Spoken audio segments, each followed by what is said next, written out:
It's really foggy out tonight. Oh well, I'll be there soon is that a ghost?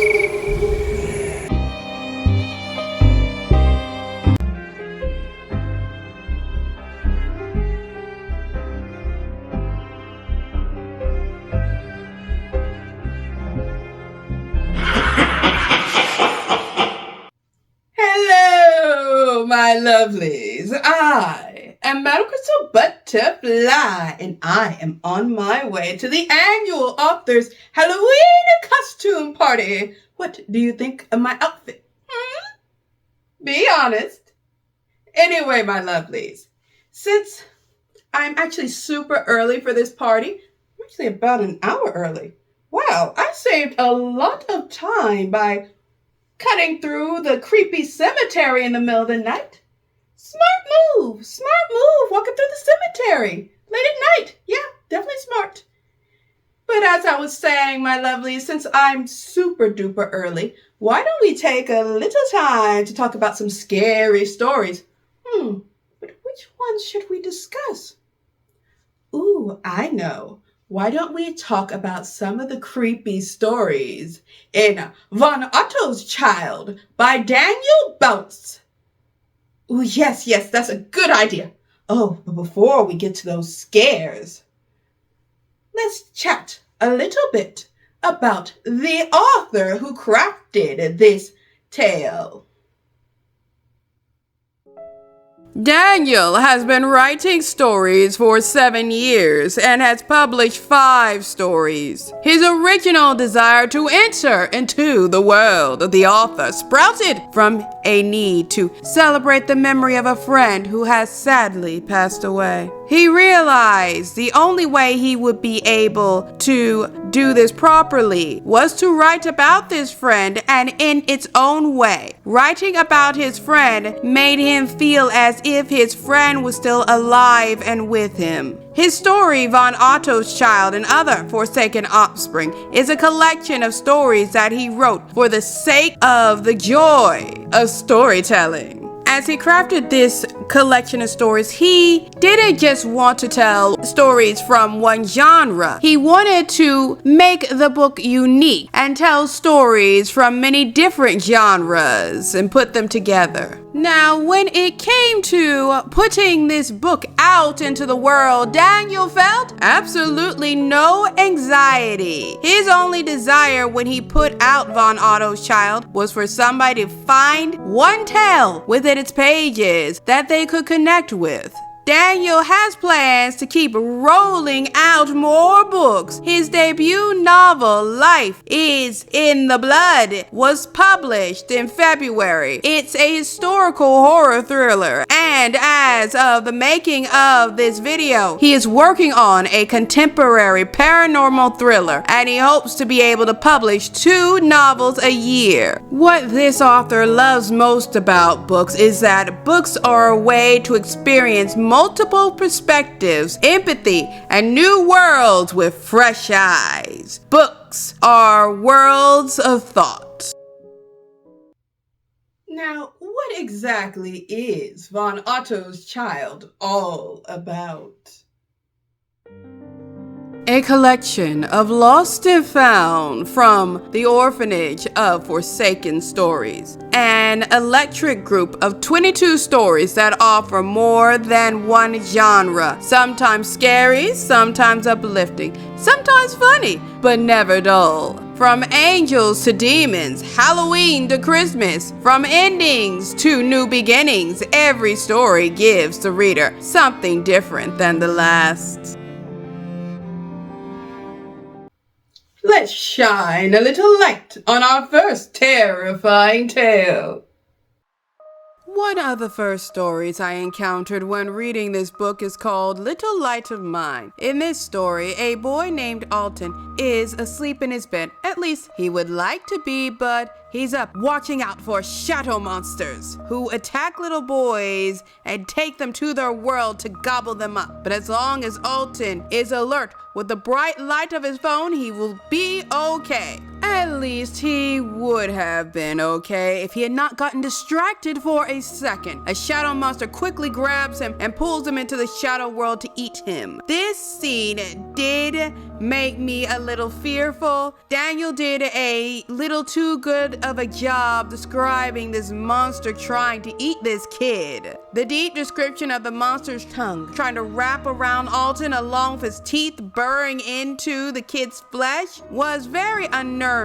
Then he turned up the pressure when Alton escapes from the monster and is frantically trying to get back to our world, guided by the light of his phone, which power is starting to die. And Alton's only comfort while trying to get through this situation is singing a song his grandmother taught him, "This Little Light of Mine," which I have to say Daniel did a wonderful job tying in the title of this short story with the song. It really just meshed well together. The author also does a beautiful job of showing Alton's fear as he tries to escape, and turns up the intensity even more when Alton's parents discover what is going on. The play-by-play alternating between Alton trying to escape and his father desperately breaking through a wall in an attempt to get to his child and screaming and crying his son's name while the mother is also panicking, desperate to get her child back, is just so intense and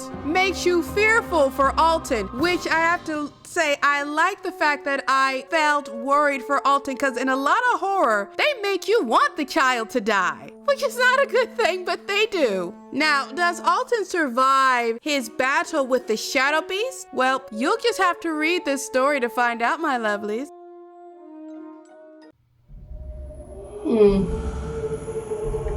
I probably should have walked through that patch of creepy thick woods to the party instead of the creepy cemetery, my lovelies. I'm hearing a lot of restless spirits around here. Anyway, back to Von Otto's child. Hello?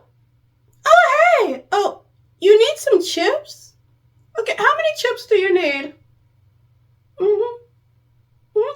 No, I'm actually almost there. I'm super early, but don't worry. I can just teleport over to the... Yeah, I can teleport over to the grocery store real quick, grab some, and, teleport back and be at the location lickety-split. Yeah, oh no, I don't mind. Yeah, I don't mind. See you soon. Okay, looks like the host of the party needs a few extra chips for guests, so I better pop over to the grocery store. Alika, take me to the store!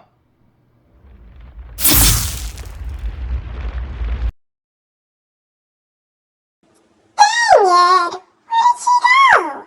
I wanted to know where she got that costume.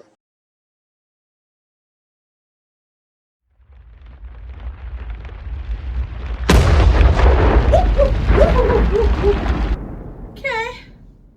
Still rough, but a softer landing than when I used the wand to teleport. Staff, so far you are looking good. Oh, I forgot to tell you, my lovelies. I have a magic wand, but if you saw what happened to me when I went to that dungeon to get coffee, or that little mishap when I was trying to get to Miami, my magic wand has been acting up.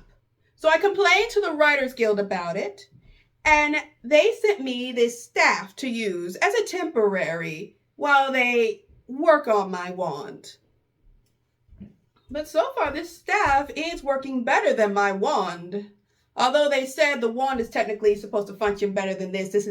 They said it's cheaper, it'll do a few things for me, but won't be as good as the wand, and I'll see when they fix it. Anyway, I am rambling and gibber-jabbering on. So I should get back to Von Otto's child. Speaking of that story, there is one story that made me think about something important.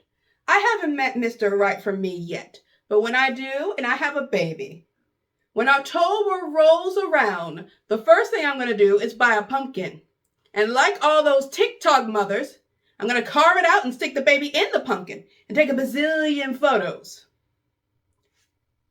And after I take all those photos, I'm going to dress the baby in a pumpkin costume and take a bazillion more photos. But the one thing I will never do is hollow out a pumpkin and let my child wear it as a mask. I just don't feel like it's a good idea, especially when I think about what happened to the child in our next creepy story. The story Cotton Costume features a little boy named Cotton who is having trouble with his jack-o'-lantern head. It's made from a pumpkin, so it smells. It's making him feel dizzy and just sick. Plus, it's heavy and he can't seem to get it off. Part of Cotton wants to go home and let his parents help him out with this costume because it is making him sick. But he knows there is still a lot of good trick-or-treating to be done, and he don't want to miss out on that free candy. His friend begs Cotton to just call it a night. Partially because Cotton is not doing okay, but mostly because his friend just really wants to ditch him because Cotton has been complaining all night about this costume. He's tired of listening to Cotton complain, and he's sick of Cotton slowing them down with the whole getting the candy. So he's just insisting Cotton should just go home, but Cotton is determined to try to continue to get candy. Cotton struggles with the pumpkin head and it causes him to fall. When he hits the ground, the headache and the smell are gone, and as he stands up, the eye holes of his costume start to glow. Why is that happening? You'll just have to read to discover why. Now, with this story, it was a little silly, and I don't really get a lot of good, scary stories that are just meant to be silly. Most of the time when I try to read scary, silly stories, they're more vulgar than they are humorous because they like to use I guess it's just popular to use a large amount of toilet humor to get a laugh, but toilet humor rarely gets a laugh out of me, so they're not enjoyable. But this story had its own whimsical nature, and it wasn't laugh out loud funny, but it was still amusing and just a great read. All right, my lovelies, I decided before I start looking for the chip aisle, let me tell you about one more story and give you this book's butterfly score. In the story Made of Clay, Clay is a young man living a rough life. After his stepfather caused his mother's death because he was driving drunk, Clay has been forced to live with his stepfather, who hates him and is getting more violent towards the child by the day. Why his stepfather has custody is beyond me, but he does, and the man clearly does not want the child, and I'm not sure why he's going out of his way to keep him. Clay goes to a cemetery one day to see his mother's grave, and he gets attacked by a group of bullies. After the bullies leave him hurt and he's trying to pick himself up, he meets this girl named Cynthia. Cynthia is having problems at home as well because her mother ignores her. Over time, the pair become very close and almost inseparable. Sadly, Clay's stepfather's temper has reached the point that Clay can tell that this man is going to murder him. It's just a matter of time, and if he stays, he will most likely be killed. So Clay decides he's going to run away and get away from his stepfather, and he begs Cynthia to come with him, but she cries and begs Clay not to go. He tells her that if he stays, that man will most likely try to kill him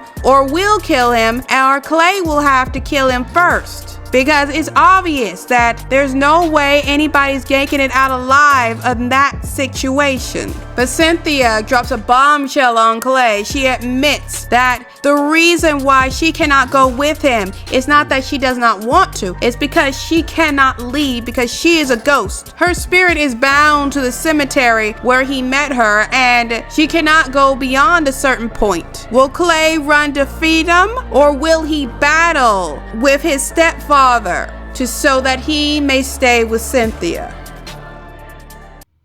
All right, my lovelies, let's rate this story. So, when it comes to Von Otto's child and other forsaken offspring, I am giving it the rating of 5 butterflies out of 5. This story was super fun, and I like the fact that it is not just pure horror stories. Now, I know I've only talked about the spooky stories tonight, but hey, hon, it's October. It's what you do. But even the non-spooky stories in this book, they added a very nice touch. Especially when I read some of the more intense spooky stories in here, it felt like I could decompress a little bit before starting another spooky story, so my brain didn't get stressed and I could just sit back and enjoy. Now, my lovelies, I need to go look for chips. But please, because the YouTube algorithm is very, very mean to its creators, if you enjoyed this video, please give it a like. Leave me a little comment. And if you have not yet, slap the subscribe button like it owes your money. And don't forget to give that little notification bell a ring. And with that, my lovelies, this video is a wrap. I shall go and hunt for chips while you dance into a world of magic.